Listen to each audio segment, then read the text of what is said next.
Hello students, आपको फिर से एक बार वेल एजुकेशन में स्वागत है। और आज हम जो आप सभी के लिए linear equations of two variables का पार्ट 5 लेकर आए हैं। और जैसा कि आप जानते हैं, मैं आप सभी को linear equations of two variables का पार्ट 4 तक ऑलरेडी बता चुका हूं। और उसमें हम आपका एक्सरसाइज 4.3 तक का सॉल्यूशन भी बता चुके हैं। यदि उससे रिलेटेड किसी प्रकार का कोई प्रॉब्लम है तो आप उस प्रॉब्लम को कमेंट्स में जरूर लिखें। और आज जो है हम आपके लिए दो टॉपिक्स को डील करने जा रहे हैं। पहला जो टॉपिक आपके लिए लिए हैं हम आज, वो है equation of lines parallel to x axis and y axis. जो इक्वेशन दिया हुआ है स्टूडेंट, वो इक्वेशन का जो लाइंस होगा वो एक्स एक्सिस के पैरेलल या वाई एक्सिस के पैरेलल कब होगा, किस कंडीशन में होगा, आज उसी के बारे में हम अध्ययन करेंगे। और साथ ही साथ जो दूसरा हमारा जो टॉपिक है आज का, वह सॉल्यूशन ऑफ एनसीईआरटी एक्सरसाइज 4.4, यानी कि आज जो हम हैं वो आपका एक्सरसाइज 4.4 का सॉल्यूशन भी कर दिखाएंगे। तो आइए स्टूडेंट्स, हम आज बहुत ही अच्छी तरह से इस चीज़ को समझते हैं, इसलिए आप इस वीडियो को पूरा देखें। वीडियो को कभी भी आगे बढ़ा कर ना देखें, कभी भी आप उसे लैप्स कर ना देखें। तो हमें उम्मीद है कि आप जो मेरे द्वारा वीडियो डाला जा रहा है आप उसे अच्छी तरह से देखते होंगे। तो आइए हम शुरुआत करते हैं। सबसे पहला जो टॉपिक आपका है equations of lines parallel to the x axis. तो स्टूडेंट्स, यहाँ पर आप देख रहे हैं कि हम एक आपके लिए ग्राफ ले रहे हैं। ये जो है इक्वल लेंथ पर हम इसको ड्राइव कर देते हैं और आप जो है स्केल से लेंथ बनाएं। ये जो होता है ओरिजिन होता है स्टूडेंट, ये 1 हुआ, ये 2, 3, ये एक्स डैश और ये बाई और ये आपका बाई डैश। अब जो है स्टूडेंट्स आपका ये आपका ओरिजिन होता है, तो इसको हम ओ से या 0 से इंडिकेट कर देते हैं। यहाँ पर -1 हो गया, -2, -3। इससे पहले वाला जो आप देखेंगे वीडियो उसमें हम ये बता चुके हैं। यहाँ पर -1 हो जाएगा, यहाँ पर -2। इसी प्रकार से आगे एक और हम डिजिट लेते हैं तो -3, 1, 2। इस प्रकार से जो बाई एक्सिस का ऊपर जाता है पॉजिटिव है, नीचे नेगेटिव, ये आप जानते होंगे। अब जो है आप आगे देखेंगे तो आपको ये भी समझ में आ जाएगा कि आगे हम किस प्रकार से करेंगे। तो आगे का जो है स्टूडेंट, जैसा कि हम यहाँ पर x = 3 लेते हैं, तो आपको देखना है कि x एक्सिस पर जो है वो 3 कहाँ है। तो आप यहाँ पर देखेंगे कि x एक्सिस पर आपका 3 इस जगह पर है। तो आप बता सकते हैं कि x एक्सिस = 3 जो है, ये इक्वेशन का जो लाइंस है वो किस एक्सिस के पैरेलल होगा, x एक्सिस के पैरेलल होगा या y एक्सिस के पैरेलल होगा। तो जैसा कि आप देखें कि x = जब 3 है तो 3 यहाँ पर x का है। तो इस प्रकार से जहाँ बिंदु है उस पर आप एक लाइन ड्रॉ करें, और जो लाइन ड्रॉ होगा स्टूडेंट्स वो आपका बाई एक्सिस की होगा। तो इस प्रकार से हम एक लाइन ड्रॉ कर देते हैं, और ये जो लाइन हुआ स्टूडेंट वो इसी इक्वेशन का हुआ कि x = 3। तो उम्मीद करता हूँ स्टूडेंट कि आपको ये चीज़ अच्छी तरह से समझ में आया होगा। अब यदि आपका क्वेश्चन रहे कि नेक्स्ट क्वेश्चन आपको यदि दे दिया जाए एग्जाम्पल 2 में y =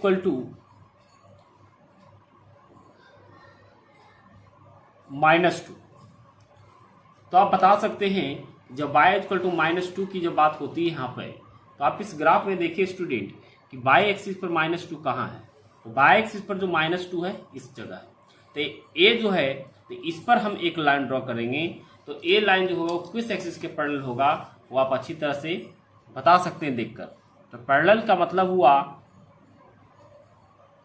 कि दो लाइन के बीच जो है कहीं भी से यदि मेजर किया जाए तो डिस्टेंस इक्वल हो। तो आप जो है वो अच्छी तरह से ग्राफ कॉपी पर करेंगे तो निश्चित ही बहुत अच्छा फिगर बनेगा। तो यहाँ पर जो है -2 पर हम क्या किया, एक लाइन ड्रॉ कर दिया, और ये जो हुआ आपका देखिए एक्स एक्सिस के पैरेलल हुआ। ये एक्स एक्सिस था, इसके पैरेलल हुआ। ये जो था आपका ये वाई एक्सिस के पैरेलल हुआ। इसका इक्वेशन क्या है इस लाइन के लिए, तो इसके लिए है y = -2। तो ये आपका हो गया। तो इसी प्रकार से आप से मुझे उम्मीद है कि आपको अच्छी तरह से चीज़ समझ में आया होगा।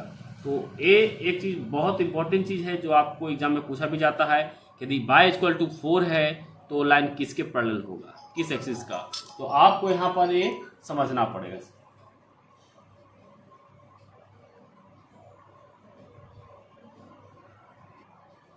तो मुझे उम्मीद है स्टूडेंट कि आपको अच्छी तरह समझ में आया होगा। तो आपके टेक्स्ट बुक में यदि इस टाइप का क्वेश्चन है तो आप उसे सॉल्व करने की कोशिश करें। निश्चित तौर पर मैं कहता हूं कि आपको निश्चित ही आप उसे सॉल्व कर पाएंगे। इसके साथ ही यदि आपको किसी प्रकार कोई कन्फ्यूजन है तो अपनी कन्फ्यूजन को जरूर कमेंट में लिखें, तभी हम उस कन्फ्यूजन को आपका दूर कर पाएंगे।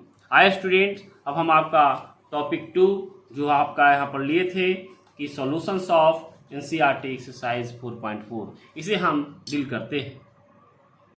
तो स्टूडेंट्स, हम आपको यहाँ पर एक्सरसाइज 4.4 का सॉल्यूशन बताने जा रहे हैं। आप वीडियो को पूरा देखिए अच्छी तरह से। तो यहाँ पर जो आपको डिस्प्ले पर जो क्वेश्चन दिख रहा है स्टूडेंट्स, उसमें कहा जा रहा है कि give the geometry representations of y equal to 3 as an equation. पहला में है इन 1 वेरिएबल और दूसरा में कहता है कि इन 2 वेरिएबल्स। यहाँ पर देखिए स्टूडेंट, जो क्वेश्चन है उसके कहने का मतलब है कि आपको जो इक्वेशन दिया हुआ है y इक्वल टू 3, उसको आपको ज्योमेट्रिकल रिप्रेजेंटेशन करना है इस इक्वेशन का। पहला में है कि एक वेरिएबल के साथ और दूसरा क्वेश्चन जो है इसमें कहता है कि 2 वेरिएबल के साथ। तो आप सबसे पहले यहाँ पर जो है आइए हम सॉल्यूशन देखते हैं कि किस प्रकार से करते हैं। तो सॉल्यूशन के लिए हम यहाँ पर लिख देंगे सॉल्यूशन एक्सरसाइज कितना का था 4.4 का 1। पहला सॉल्यूशन में हम पहला को लेते हैं। तो आपका जो इक्वेशन जो दिया हुआ है उसे आप लिख दें। दिया हुआ है y इक्वल टू 3। अब y इक्वल टू 3 दिया हुआ है स्टूडेंट्स, इसकी 1 वेरिएबल की बात कह रहा है क्वेश्चन 1 में। तो यहाँ पर हम लिखेंगे कि एज एन इक्वेशन, यदि एक इक्वेशन के जैसा यदि हम लिखें एक वेरिएबल के साथ में, तो इन 1 variable,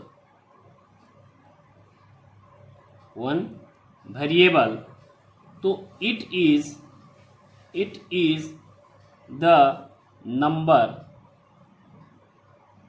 3 on the number line. आप एक बात समझे स्टूडेंट, मैं जो बोलना जा रहा हूँ उसे ध्यान से सुने। जब आपका एक वेरिएबल के लिए बोले रिप्रेजेंटेशन करने के लिए, तो उसे जब भी हम करेंगे तो एक नंबर लाइन पर ही हो पाएगा। आप इस चीज़ को एकदम गांठ बांध लें कि जब एक वेरिएबल हो और एक वेरिएबल के लिए यदि रिप्रेजेंटेशन करने को कहे इक्वेशन को, तो आप उसे नंबर लाइन पर करें। तो जैसा कि हम यहाँ पर देखिए एक हम नंबर लाइन बना लेते हैं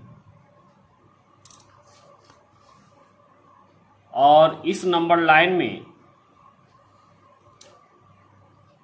हम इस प्रकार से ड्रॉ कर देते हैं। और सपोर्ट मान लिया कि ये जो लाइन है पूरा वो बाय एक्सिस है, या आपका बाय एक्सिस है, क्योंकि यहाँ पर एक सही नहीं तो बाई है ना, एक ही लाइन बनाया। यहाँ पर हम इसको ऑरिजिन दे देते हैं और इसको हम ऑरिजिन मानते हुए हम इसको देखिए आगे पीछे जो है इसका आगे पीछे हम नंबर को इंडिकेट कर देते हैं। तो यहाँ पर आपका हो गया 1 2 3 4 और इधर जो हुआ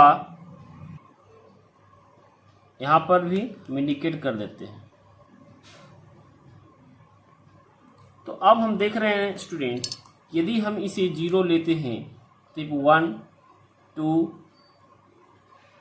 3 4 इस प्रकार से जाता है। इधर जितने भी नंबर सब पॉजिटिव, इधर नेगेटिव। 0 की तरफ -1 -2 -3 इस प्रकार से गया। अब यहाँ पर देखिए आपको दिया हुआ y इक्वल टू 3। तो y इक्वल टू 3 जो है हम यहाँ पर देख रहे हैं कि आपका इस एक्सिस पर जो 3 है कहाँ है, तो आपका ये 3 हुआ। तो इस प्रकार से ये जो हुआ स्टूडेंट, ये जो पॉइंट हुआ, यही आपका जो है वो क्या किया, y इक्वल टू 3 को इंडिकेट कर दिया 1 वेरिएबल के लिए। यही आपका आंसर हुआ। अब हम चलते हैं क्वेश्चन नंबर 1 का 2 में। 2 में कह रहा है 2 वेरिएबल के लिए। अब 2 वेरिएबल के लिए हम किस प्रकार से करेंगे, तो आइए हम देखते हैं उसे भी।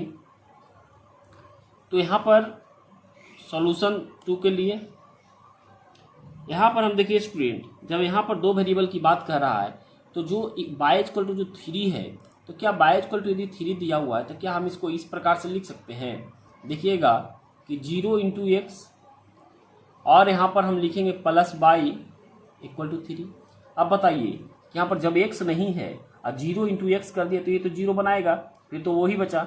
लेकिन यहाँ पर 2 वेरिएबल तो है ना, जब 2 वेरिएबल है तो इसके लिए हमें आपको 2 एक्सिस वाले ग्राफ पर इसको इंडिकेट करना पड़ेगा। तो इसके लिए हम एक लाइन जो लेंगे इस प्रकार से, वो आपका हो जाएगा। और दूसरा जो है लाइन, अब ग्राफ को भी पर करेंगे, इसे ध्यान रखें। वो इस प्रकार से। अब ए एक दूसरे के पैरेलल है। ए जो हुआ आपका एक्स एक्सिस हो गया, एक्स डैश बाई ये हो गया आपका वाई डैश। अब जो है ये तो आप जान रहे हैं ऑरिजिन आपका है। अब यहाँ पर हम मेजरमेंट ले लेते हैं, तो देखिए कि 3 पॉइंट इधर इंडिकेट कर लेते हैं, तो 1 2 3, इधर भी चलता है तो 1 2 3, और साथ ही साथ इसे ऊपर की ओर हम लेते हैं, तो हम इस प्रकार से लेंगे कि 1 2 3, और ऊपर भी हम करते हैं तो ये आपका हो जाएगा 1 2 3। इसको थोड़ा सा आगे हम बढ़ाते हैं स्टूडेंट, इस प्रकार से तो हो गया 3, यहाँ पर 3 हुआ स्टूडेंट। तो आप देखें कि ये आपका 1 एक 2 और ये 3 हो गया, -1 -2 -3 -1 -2 -3, ये आपका हो गया 1, ये आपका हो गया 2, और ये आपका हो गया पूरा लाइन यहाँ पर इतना बड़ा कर देते हैं, ये आपका हो गया 3।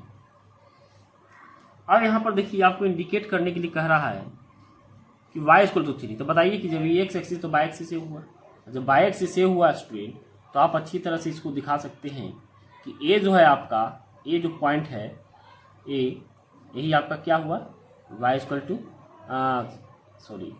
ये जो आपका पॉइंट हुआ वो आपका हुआ x 0 × x प्लस y = 3। अब देखिए कैसे, अब 0 x के लिए क्या है 0, समझ लीजिए, तो 0 तो हो गया ना, तो y बचा क्या 3, तो यही आपका जो है पॉइंट, यही आपका इक्वेशन, इसको इंडिकेट करिए। तो उम्मीद करते हैं स्टूडेंट कि आपको अच्छी तरह से समझ में आ रहा होगा।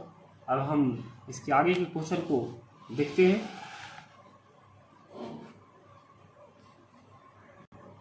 तो स्टूडेंट्स यहाँ पर जो आपको जो क्वेश्चन 2 जो देख रहे हैं आप डिस्प्ले पर, वो कहता है कि give the geometrical representation of 2x + 9 = 0 as an equation in 1 variable और 2 वेरिएबल। देखिए ये भी सेम क्वेश्चन है, इसमें बस थोड़ा सा इक्वेशन जो है चेंज है।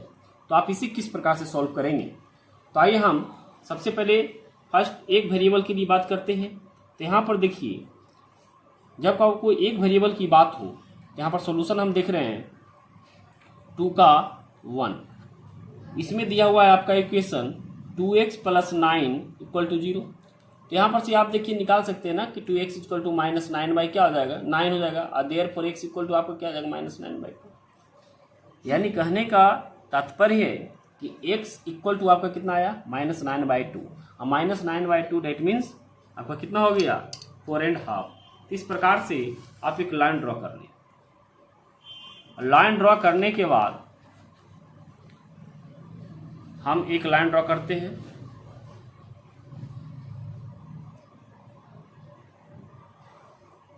इस पर हमको दिखाना है कितना -9/2, ये एक्स पे। तो ये जो है आप मान लीजिए कि एक्स एक्सिस है, एक्स एक्सिस हो गया, एक्स इधर एक्स डैश दे दिया, इधर जो पॉजिटिव आता है ये आपका हो गया ऑरिजिन हो गया, वो मान लिया, और इसको सेम लेंथ पर हम देते हैं। तो सेम लेंथ पर यदि हम करेंगे तो आप देखिए 1 पॉइंट 2 पॉइंट 3 पॉइंट, इधर 1 2 3 4 5 6, इस प्रकार से इंडिकेट कर दिए। अब यहाँ पर जो हो गया 1 2 3, और आगे जो है -1 -2 -3 -4 -5 -6। अब हमें जो इंडिकेट करना है स्टूडेंट्स, वो करना है -9/2। इसे आप लिख सकते हैं ना 4.5 ये होगा। अब आप देखिए कि आप माइनस में हैं तो सबसे पहले 0 से इधर आपको चलना पड़ेगा। तो ये हुआ 1 2 3 4, ये तो 4 हो गया। अब देखिए 5 है, लेकिन यहाँ 4.5 है, तो क्या इसकी 20 से हम ले सकते हैं ना, क्योंकि जब ये हाफ इस ले लेते हैं तो 4.5 हो जाता है। तो ये जो पॉइंट आपको मिलेगा स्टूडेंट्स, ये जो पॉइंट आपका मिला, यही पॉइंट आपका जो हुआ वो आपका हो गया -9/2। तो इस प्रकार से हम यहाँ पर जो है वन वेरिएबल के लिए हम एक सिंपल सा लाइन बनाकर एक नंबर लाइन पर हम इसको कर लेते हैं। लेकिन जब आपको 2 वेरिएबल की बात हो तो आपको उसके लिए कोऑर्डिनेट प्लेन बनाना पड़ेगा, तभी आप उस पर इंडिकेट कर सकते हैं। तो स्टूडेंट्स, हमें पूरी उम्मीद है कि आपको जो मैंने बताया वो आप अच्छी तरह समझ में आया होगा। और इसके बाद एक क्वेश्चन और है, उसे आपको बनाने की कोशिश करें। बहुत अच्छा क्वेश्चन है, आप बना सकते हैं। और उसकी यदि बात किसी पर कन्फ्यूजन होता है तो निश्चित ही यहाँ तौर पर हम उसे बताएंगे। और अभी तक मेरे चैनल को आप सब्सक्राइब नहीं किए तो सब्सक्राइब करिए, साथ ही साथ मेरे वीडियो को लाइक करें और बेल आइकन को दबाना ना भूलिए, जिससे हमारे आने वाली सभी वीडियो का नोटिफिकेशन आपको मिलता रहे। और वीडियो पूरा देखने के लिए आपको बहुत बहुत धन्यवाद।